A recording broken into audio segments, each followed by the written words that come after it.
I survived this long by staying out of trouble. Saving you may have changed all that. The world of Rage is definitely not the place to want to take your parents on vacation. It is a harsh, dry, unforgiving wasteland where death awaits you behind every corner.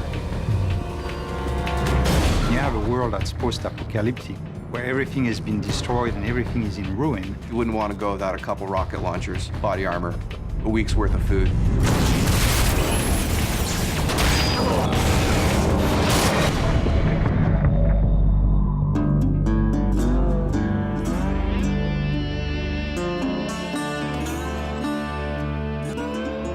So the first character that you meet in Rage is named Dan Hagar. I hear there's something special about you Ark people. He is this fatherly character that is trying to keep the settlement safe. We knew we needed a great voice talent, and the only way to find that is look for great actors. In the initial images I saw of Dan Hagar, he had glasses, the shorts, the fishing vest, and I go, that totally reminds me of Walter Sobchak from The Big Lebowski. And I go, Tim, we need to get John Goodman. Welcome to the future. You can imagine if there was an actor from Hollywood that could survive an asteroid destroying the Earth, he would be on that list. Get to town. It'll be safer there. You can feel his fatherly ways. You can feel that he's got this tough interior. It really was a great combination.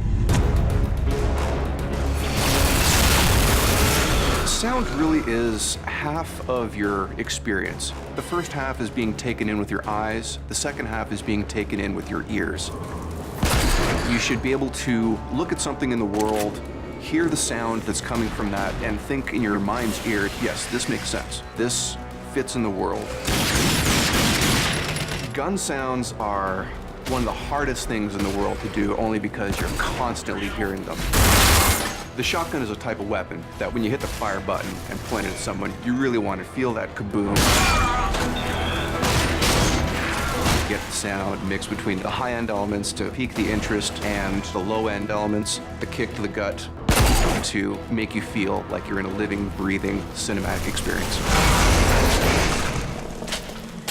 Rage is stylized realism. Visually, there was the idea of the scale that was really important. And then it was also like an idea of futurism. So it is still a believable city.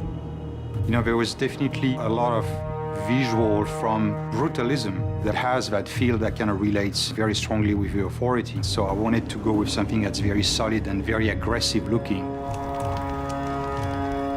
And also we're trying to basically make the parts of this universe one cohesive environment. There was a world before, and there's a new world after that.